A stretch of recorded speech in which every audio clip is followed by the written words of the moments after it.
Hey, print hustlers, welcome back to the podcast. I'm your host, Bruce from Printavo. We've got a very special guest. We've got a very special host. Co-host. I'm a special host now. 2022. Stephen Farrig out of Champaign, Illinois, Campus Inc. We've got Daniela Hernandez. Daniela, you've got a couple different roles, though, if I'm pulling up LinkedIn. Promo Products Department Manager and Director of Fulfillment at Night Owl Print Shop. Yeah, I've done a lot of different things here. But currently, I'm essentially like the fulfillment account manager. I like it. So you guys do a lot of volume. So that's why I reached out to Eric because we had that fulfillment podcast. People were all asking about Farrig outsourcing that component. You guys do a ton, especially with musicians and bands. So we're trying to get some best practice. We're trying to get a lot of things done. But anyway, yeah, can you just tell us about, like, more specifically your role too, and how you got started with Night Owl, and then what you're responsible for today? Yeah. So I came on board with Night Owls in 2018. And I was hired on as an office manager. So at the time I was doing a lot of, I was like the front desk, reception. I was handling a lot of like administrative stuff, data entry things, learning Printavo and all that stuff. And I was also doing like payroll and HR. And then I took over the promo department because the person that was in that role didn't work out, and they were trying to hire for that role. And I guess they just kept not finding anybody that they were super stoked on. And so they were like, do you want to do this job? And I was like, sure. Did that for about a year and a half. I was kind of doing like a lot of the HR and payroll duties in tandem with the promo products duties. And then our kind of the same thing happened in our fulfillment department. The person who was in that role was leaving to do other stuff, and they were hiring and trying to find somebody for that role. Couldn't find what they were looking for that role. And then they offered me the job, and I took it. I've had to think about it. I was very hesitant about accepting that job because I knew it would be hard. Didn't realize how hard, but I'm glad I did. I've learned a lot since then. Sweet. So do you go by Dani, Daniela? What do you go by? Most people here call me Dani. Cool. Does Eric give everyone a chalkboard for their office? Is that a thing? No, I'm in Eric's office. Yeah, I'm in his office because I share an office with some other people, and Eric's out of town at the moment, so he was like, use my office. That's like the signature for Eric, like the chalkboard, just like real gritty. Yeah, with like, in the corner. Got some like Post-its up there. Yeah, like we got some percentages. Some weird There's numbers. A lot of math. Yeah. A lot of math.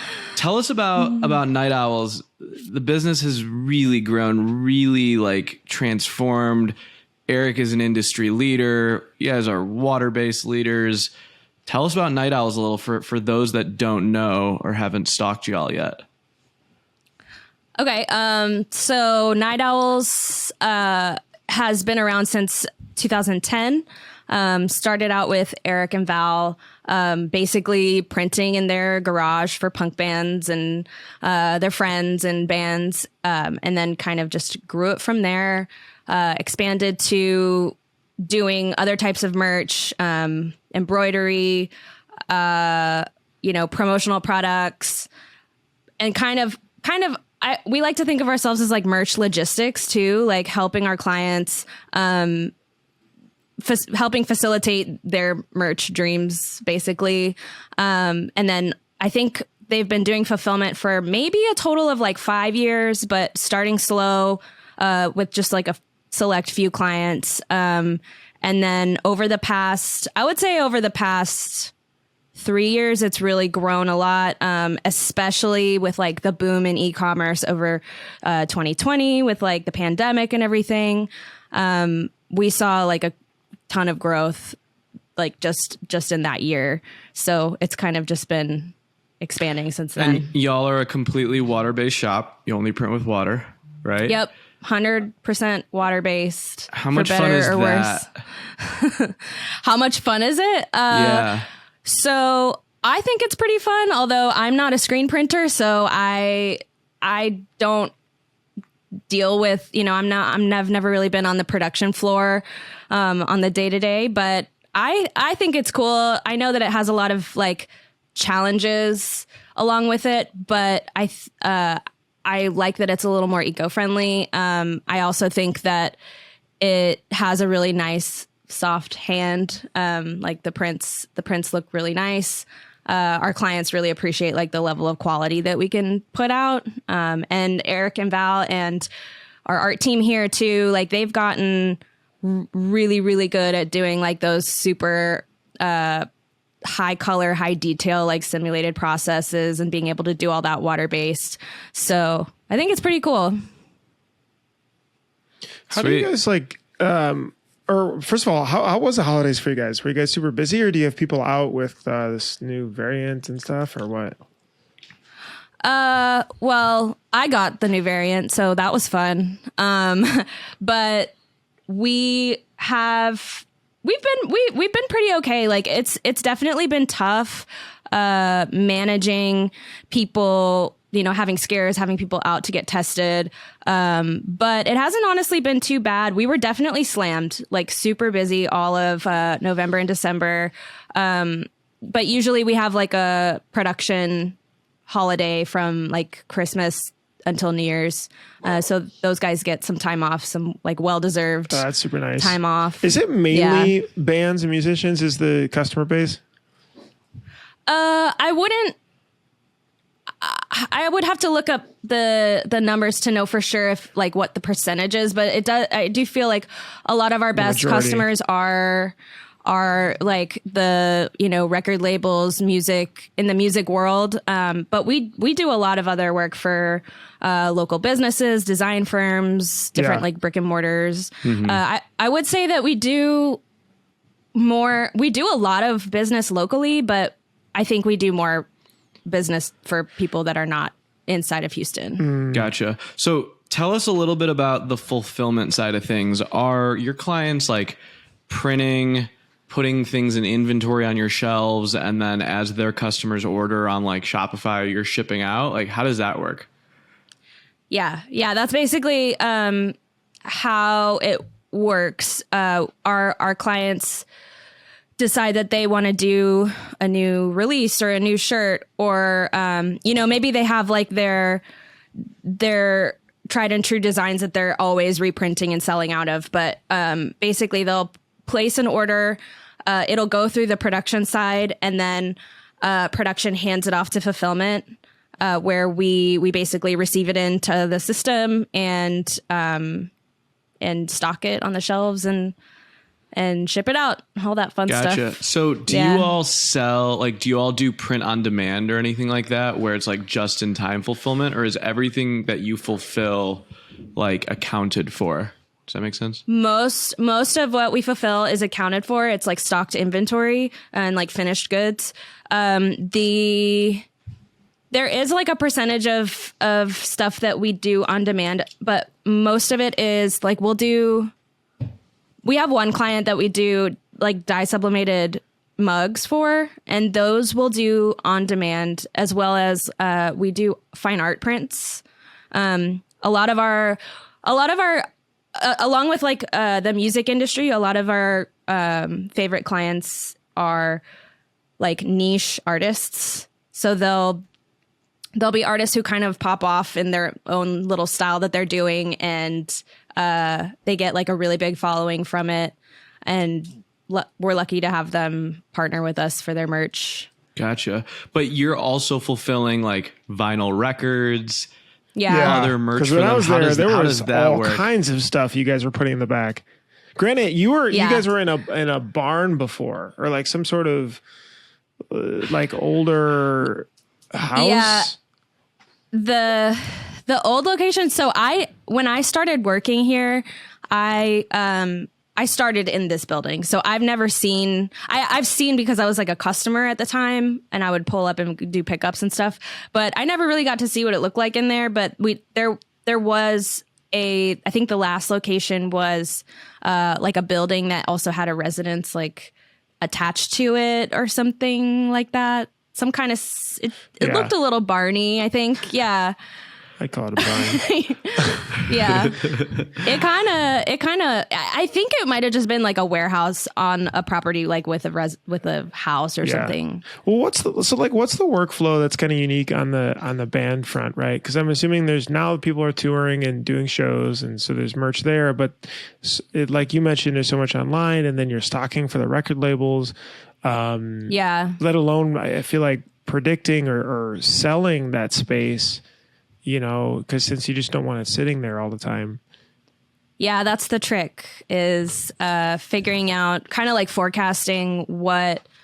So that's part of like my job, is working with the management or the band or the whoever runs the business, kind of figuring out based on like the data, the sales data from past quarters, past years, how much we can expect to sell. And then I kind of help them decide like what quantities to print and stock, and then kind of helping them also keep an eye on what's running low. What should we restock? What should we not restock? So it's a very like hands-on thing that we're doing. And I feel like that kind of separates us from a lot of other 3PLs and things like that, where we're really like partners with our clients. Like, we're not just a place that's housing and like shipping stuff out. We're like very invested in their success as well. And just like trying to kind of do what we can to help them in those areas. Right. So you're... Go ahead, Ferg. Hold on a sec, Bruce. So I was going to ask, like, so because you're almost vertically integrating yourself with those clients, you're helping them out by lowering the risk that they have if they were to use multiple partners. So you're like, hey guys, you're running low on smalls. Do you want to run another 20? Or do you want to have those in stock? Gotcha. So by doing that, it like alleviates the friction, because you're like, hey, we're not only going to print this stuff for you, we're going to help you so that you don't get stuck with a ton of extra stuff. Is that exactly? And that's definitely like the goal. I will say that, I can advise someone as much as I can, but it's up to them to take the recommendation. So occasionally we do get in that kind of stuck in that thing where we have a whole bunch of overstock. And then that's another part of my job, is figuring out, what do we do with it? Like, can we run promotions? Can we put it on sale? What's the best way to get like a return on that investment that also means we don't have pallets and pallets of crap that we're not selling on our shelves? But ultimately it's the decision. So like the band or whoever is putting that inventory on your shelves is paying for it. Like, it's not like you guys don't get paid until it sells, right? Exactly. Yeah. Oh, that's the smart way to so do they're it. They're not prepaying for all this stuff? Or they are? They are. Well, no, they are. Okay. They're prepaying for the production, like the goods, the printing, like the order, the production side of it. That's prepaid for. What like the fulfillment side is, we don't get paid until for those services, for stocking it. Do you then log into each of the stores to check stock, or how do you see kind of the health of every account? And I'm sure you have a bunch. So, yeah, that's one thing that has kind of. I almost don't even know where to start, because when I started in this position, we had a bunch of stores. I would say maybe like 25 stores. And the person who was running fulfillment before me, they had left. There was somebody that was hired to take that role, and all this stuff happened with like they got COVID and they were out, and then like all of a sudden they're not coming back. Some personal stuff happened. And so there was no one to run the fulfillment department, and that person who had just been trained was gone. And so when I came in, it was basically like I had to learn to run the ship with like, I had to drive the car with no keys. Like, I had no no guidebook for what really I was doing. And that was really tough. And orders just keep coming in. And orders are always coming in. Clients are like sending us wholesales. I'm like, what the heck do I do with this wholesale? Like, what's this process? I had to reverse engineer everything. Like, basically, Wow. I had to just learn by reverse engineering, looking through emails and being like, how is this done? Like, and also learning at the same time that a lot of those processes were completely broken. Like, Yeah, what's an example of that? That was broken. We did one thing that was broken was just the way that we were organizing our warehouse. We had racking that was not uniform. We were stacking closed boxes on top of each other on the shelves. And so pickers and packers, they would have to know where something is just by memory, just knowing, oh, that thing's over in that section, going and picking it. And when they go in, they got to pull down these boxes, open the boxes, rifle through the boxes, find the one size that they're looking for. Like, if you're trying to have a like lean business, it was like the complete opposite of lean. There was like so much waste involved. Producer Chris, you need to get the video. There's a video that Eric sent me, and we get the boxes that you guys invented that are awesome. So like, all credit to y'all. But what are they called? I In actually- case other people want them. They're like cut. I actually like, don't know what they're called, but no, they're like, it's a custom die almost. It is a custom die, but I can't take full credit for that because our friends over at Hello Merch like totally gave us that hookup as far as yeah, hey, yeah, like out. they helped, they told us like where we can get them and stuff. So that helped because, you know, having that system where you've got these closed boxes and it's like a label on the outside and it's like, who knows if that label's even like accurate for what's in the box. You don't know until you open the box. And it's like, it was just a nightmare and things were getting picked wrong all the time. Inventory discrepancies. Like that's it was a nightmare. I have like, Yeah, I'm getting Eric triggered just thinking about it. Eric sent me a before and after, and producer Chris, you're gonna have to get this video from Eric. He like creeped his door open, and Yeah. it is night and day.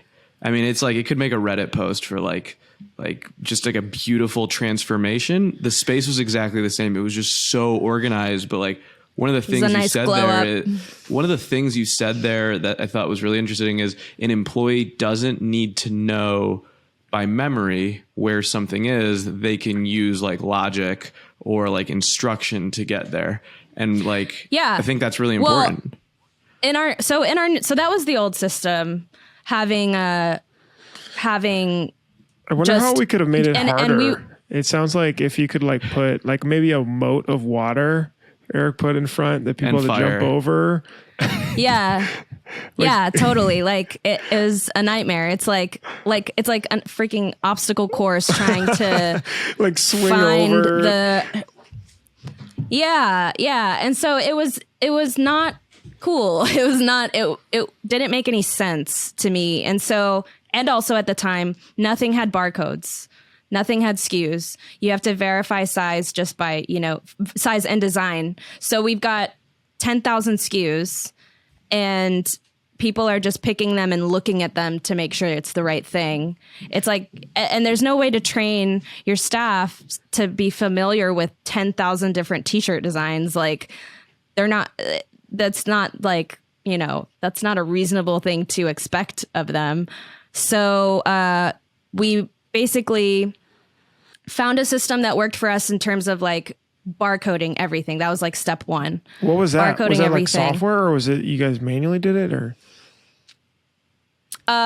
We at the time used Bartender, which is a software. So you can create barcode SKUs. You can kind of design the layout what you want it to say. For us, it's important that they say like the name of the design too. Also the size and the SKU. so that they're picking the right thing. But that was kind of step one, figuring out how to implement a scan to verify system where they're not just looking at stuff, they're actually scanning it and the system is telling them, yes, that's the right thing you're picking. That helped with accuracy a ton. And also just inventory discrepancies. We also had to change the way that stuff was being received from production to fulfillment. That's another kind of aspect of it that there was no process. There was no set way to do it. And so we had to say, okay, this is where it goes when it's done with production. This is how you receive it in. And at the time, we didn't have any software that handles inventory management or like receiving.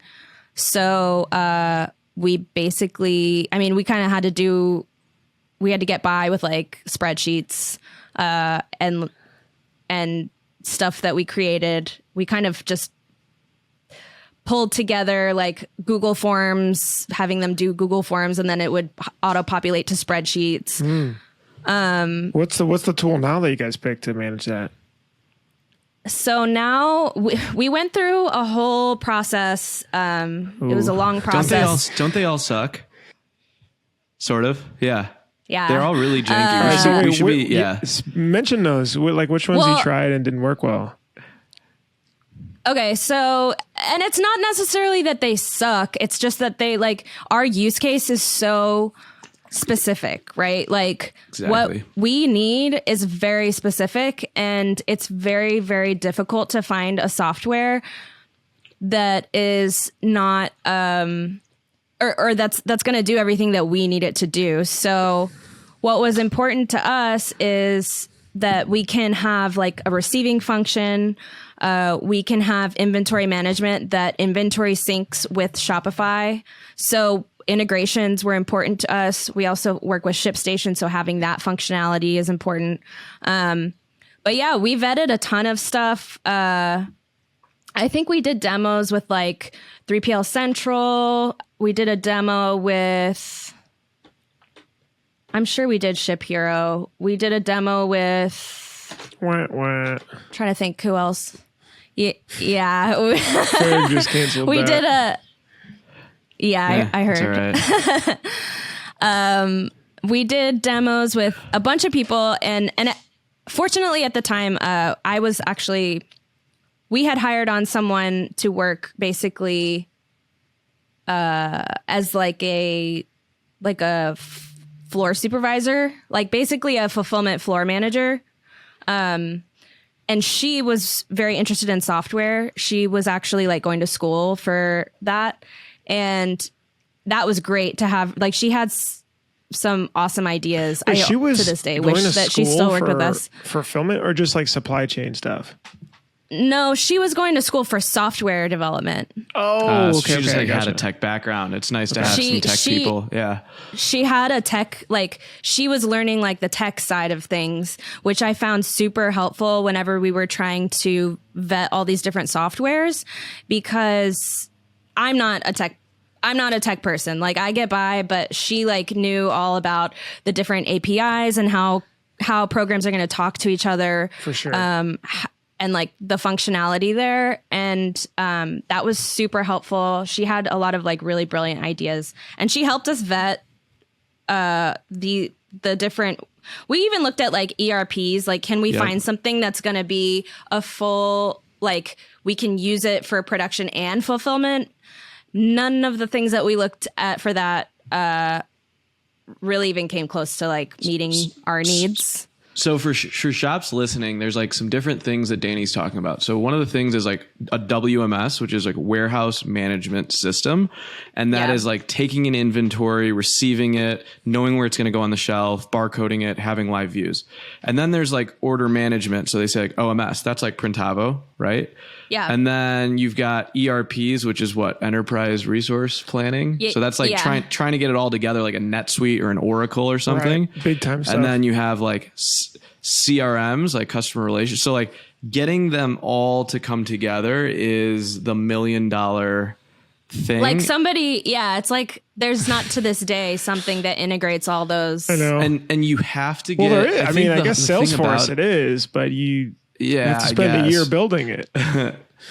That's the thing, yeah. Or get someone to custom build it. But I think Yeah. what's most interesting about y'all is you're okay doing manual work that's methodical, that might be gruesome, that might be Google Sheets, that might be forms. Like you got really scrappy and had to be like, okay. We had to. Yeah. But you didn't say no to it. And I think a lot of shops hit these roadblocks where they're like, nope, it's not working for me. I'm out.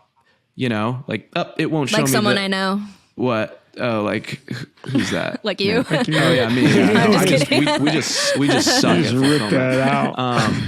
Yeah, thank you. I appreciate it. But there's if you don't like rip the Band-Aid off and try to do manual work and get methodical, like even if it seems gruesome, like every day someone has to go count all of this in, or every day someone has to export gruesome. one file and check all of these bills, like you wouldn't have gotten to where you're at today. Right. And so like that journey is so special that I think And the shops should process take aspect. as like a point of, and it's what's not surprising is like, it's the same with you guys as water-based printers, you know, like water-based That's printing true. 3 years ago versus now, like your art room, the way Eric talks about how they build inks and the recipes and the chemistry, like Yeah. you had to get gritty and get manual to get where you're at now. And it's not surprising. Right.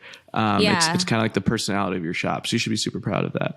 But I guess like thanks. how many, just by volume, like how many shipments are going out every day now, do you think? Or last During, year. like, Do you have a total? during Right the busy now is- season. Yeah.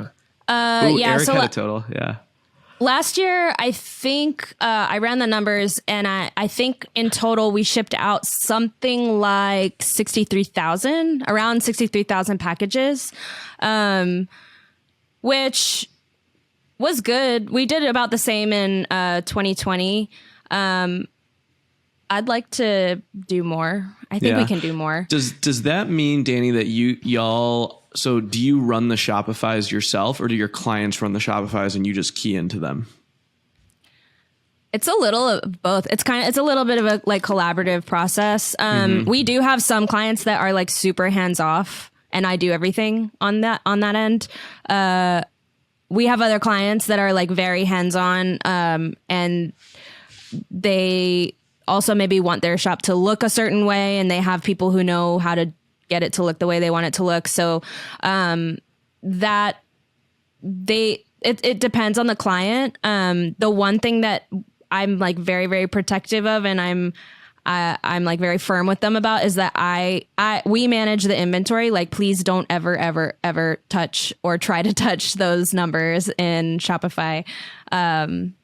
So because that's when you run into inventory issues, nightmares. So for shops Lock it wondering down. like, okay, what's the difference? So we run a lot of Shopify stores, but our model is just slightly different in that we own the Shopifys. We run them through like a licensing deal. So we name our prices, our designs, our creative, and that's how we're fully integrated. But we also take on the inventory risk, and we get to assume all of it. Which is a double-edged sword, right? Because you're retailing, you're producing at wholesale, so you're double dipping there, but overstock is your problem. So we tried to be more of like a print on demand company, which there are some like print on demand experts, you know, like Kevin from Stoked on Printing runs an awesome ship. What he's doing is actually really awesome. Yeah. But like the roadblocks I ran into were we could not we were selling a ton of the same item, and we weren't being smart about forecasting whatsoever. And that's where like we needed to take a taste of what you all do and say like, okay, we should at least keep this many on the shelf at all times. And it's not always easy if you're, hard. especially if you like, do you have your stores running off of the same Shopify? Like, No, they're all separate accounts. Yeah, that's hard, because then it's just like, you know, logging in and you Oh kind my of, you have to gosh. do the same work for every single account. Yeah. And the thing about it is we use the same SKU across like 5 accounts or the same blank, but they might be like Carhartt. So like that Carhartt might be a $30 blank. Well, how many blanks do you want to bring in to have on the shelf that are $30? So our team will be like, hey, Steven, can we spend 50 grand on Carhartts to bring in? And I'm like, Yeah, that's one thing that like I'm kind of, I guess sometimes I think about it like how would we do a system like that, or try to like integrate some kind of print on demand solution, and just the inventory. It's like a whole nother level of inventory management, right? It's like you've got your finished goods, and then you have like the blank goods, and then also the production like workflow that has to go through whenever you're dealing with that. And that's hard. And I know that's like, I listened to your recent episode and I was like, that sounds hard. Yeah. And so that's where we came to the conclusion where you have to go custom. Like Kevin and Kevin at Stoked On, like they built a custom solution. They have engineers working on it nonstop. Yeah, exactly. But there's nothing that will allow you. And we kept stumping all of the software companies. Like we want to hold blanks, but we also want to print some, but we also don't want to print some, but they all go across several stores and they're like, pick one, dude. Right. So yeah, it's hard enough finding a software that will work. So we did find one that we implemented. It took about 4 months to implement at least. And that's just for us doing finished goods, you know? So, and even then we have so many use cases that when we were doing our onboarding with them, they're just like, that's a great question. We've never thought of that before. And I don't have an answer for you, but I'll look into it. And we were just kind of like, okay. So then we also kind of had to like figure out how are we going to make this work for us within the confines of what that software can do. What tool is that? Dani, have you... Sorry? Dani, or what tool did you guys pick? We are currently using SKU Vault. SKU Vault. Mm-hmm. So let me ask you this then. Are you at a point where you won't take on any more clients for like this? So there's like still room to grow. Yeah, we actually, we've got some big plans this year. We are in the works to add a separate facility on our property that's going to increase our fulfillment warehouse. It's basically going to be solely for fulfillment. Wow. And like right now, we're working out of a fulfillment warehouse that is about 2,500 square feet. This new building will be over 4,000 square feet, something like 4,300 square feet. So that'll be really nice once that's done. Cause that is something that we are like facing constantly is just space. I mean, you know, people say fulfillment doesn't scale and it's because you need space, right? Like you get bigger and you run out of space. So that's been a huge challenge. And that's one of the things that prompted us to get so specific in the way that we overhauled our warehouse, because we have all these like space considerations and it's like problem solving this. How are we going to fit all this merchandise in here? What's the most efficient way? And also thinking about picking and packing, like how can we make this so that it's organized, but also that we can maximize the space that we do have. But yeah, we're adding all this space. So hopefully we can take on some more clients. Is there any things you would have done earlier that now you know? Right, just from all these lessons and learnings, and then you'd be like, "Oh man, I wish we'd have done this a year ago." Yeah, charge more. I think that this year we've gotten really good about figuring out what our costs are. That's one thing that was really kind of difficult to know. We went through doing like all kinds of time studies and figuring out like what is our revenue for like just fulfillment, and what do our expenses look like? Are we making profit? And then figuring out how to kind of streamline that so that we have a system that is beneficial to our client and like incentivizes them to want to work with us, but also we're getting what we need out of it. I think that kind of like figuring out what the terms should be, because before we would kind of work with clients and everybody's got like a slightly different term, like a slightly different it's not a contract, but essentially like the terms of the service. And it didn't really make sense. Like we need to just streamline it. And that's another thing, is just kind of streamlining the way that we do everything. Because we got in this habit in the past before I came in, of doing everything slightly differently for different clients. And then you just run into, it's just not sustainable and it's really hard to scale when you don't have your processes and all of that like basically nailed down and doing it the same way for everybody. Because you say yes to everything when it's new. You're like, yeah, we can do that. Yeah, we can do that. Yeah, I think that's essentially like how it was, right? Like saying yes to stuff and then customizing it however somebody else wants to do it. But it's like, that might not be the best way for that to happen, and maybe we can find a better way and we can streamline it and find something that works really well. A lot of it, it's like heavy process improvement. So Dani, do you think you spend a lot of your time like writing process and like teaching and installing like procedures? Is that a big part of your job?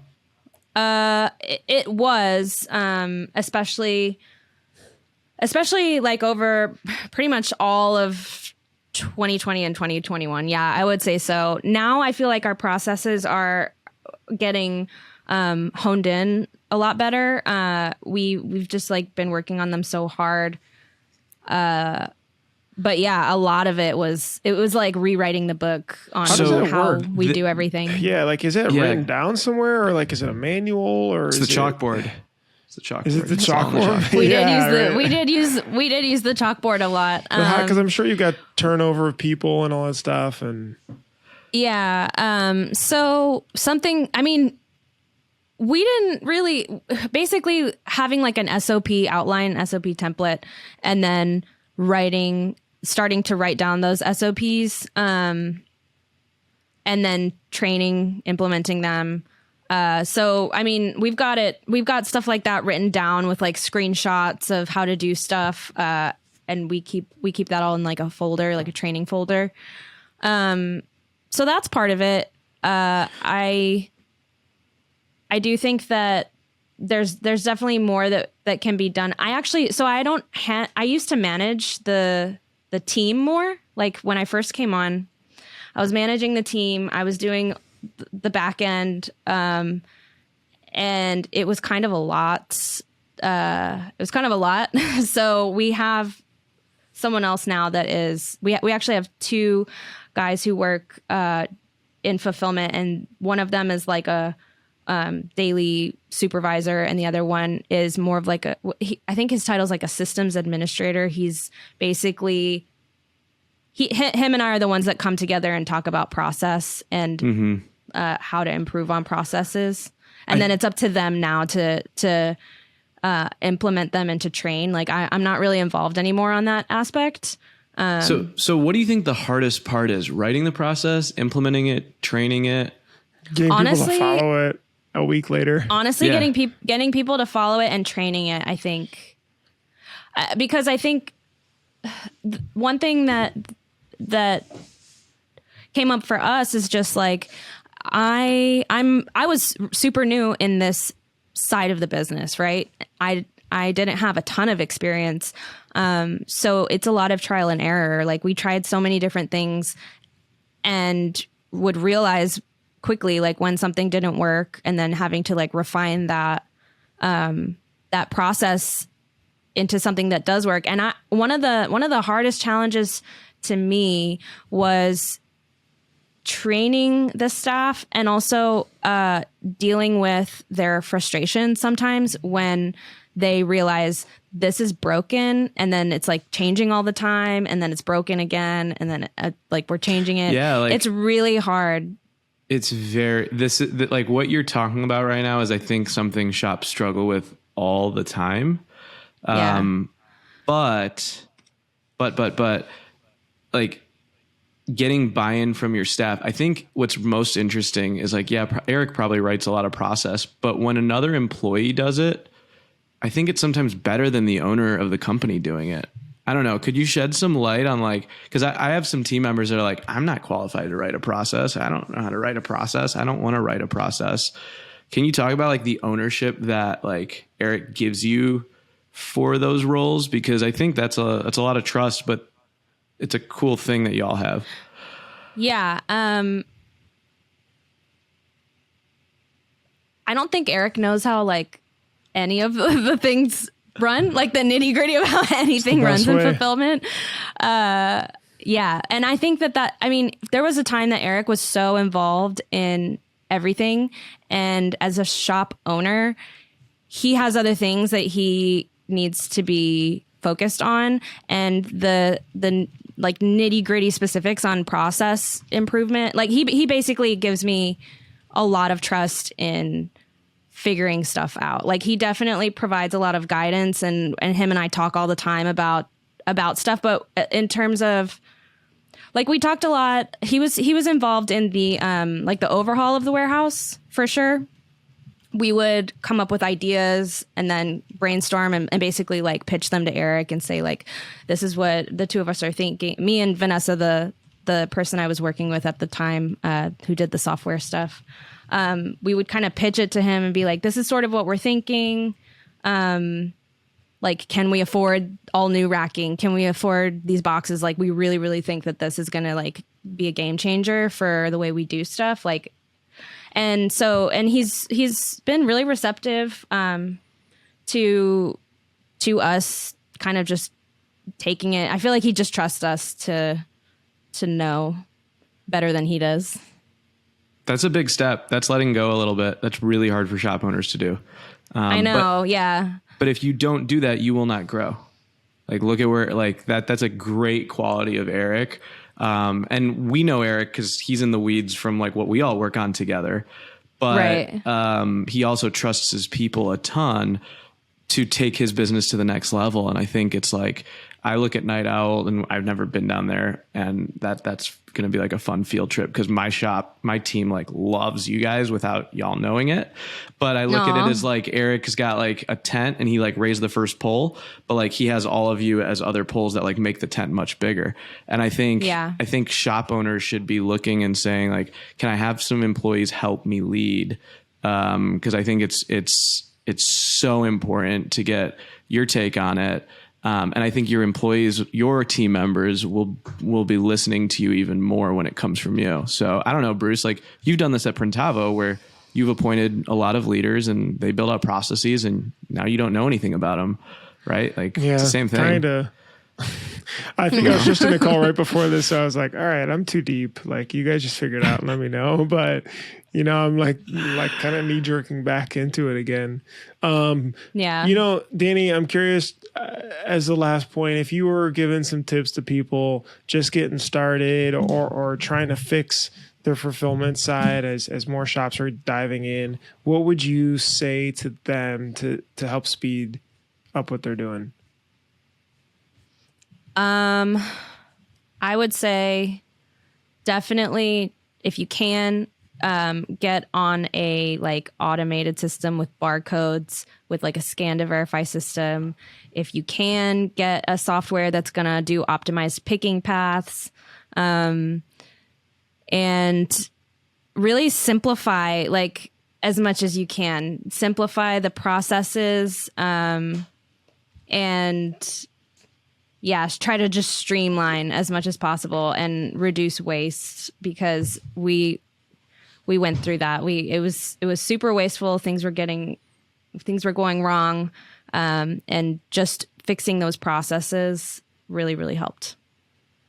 That's big. That's awesome. Thank you so much. There's a lot of stuff. Yeah. No, I mean, thank you so much for sharing. I think there's such a big theme of you coming in to fix the process, but then using this tech side to make it more efficient and start to implement the firmed process around it, right? Because it was clear that when you came in, it just wasn't.